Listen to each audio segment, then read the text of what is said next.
Magbabagong taon nang walang bahay ang nasa 100 pamilya sa Barangay Commonwealth, Quezon City matapos po masunugan. Ang hinihinalang pinagmulan ng sunog, illegal na paputok. Nasa frontline ng balitang yan, si Hannibal Talete. Malaking apoy at makapal na usok ang bumalot sa ilang bahay sa Barangay Commonwealth, Quezon City pasado alas 8:40 kagabi. Magkakadikit ang mga bahay, nagawa sa light materials kaya mabilis na lumawak ang sunog. Nasa 50 fire trucks ang kinailangang rumisponde. Ayon sa ilang residente, naghahaponan sila ng sumiklabang sunog.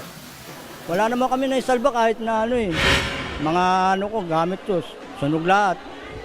Mga ID, mga lisensya, wala, sunog lahat. Pati susi ng motor, sunog lahat . Naging apoy yung bahay namin . Pumutok sa tabi namin. Tapos pag-chat namin, yung apoy na tumatagbo na sa amin. Buhos kami ng tubig, mas lalo lumiliyab, hindi namin na makaya. Tumagal ng 3 oras bago ito naapula. Medyo nahirapan po kami kasi ang dam po at isang daan na po natin. Isa lang, paikot lang ito. Ayon sa mga taga-barangay, mahigit 50 bahay ang nasunog. Nasa 100 pamilya naman ang apektado. Lumikas muna sila sa kalapit na covered court. Inaalam pa ng Bureau of Fire Protection ang pinagmulan ng apoy. Pero sa inisyal na impormasyon ng barangay, nagmula ito sa illegal na pagpapaputok. Di umano po, meron pong nakita sila na lumipad na kwitis doon po papunta sa bahay. At sabi naman po ng iba, dahil raw po yun sa boga, lahat po yan sa mga illegal na paputok. Nananawagan naman ng tulong ang mga residenteng nasunugan lalo't pagbabagong taon.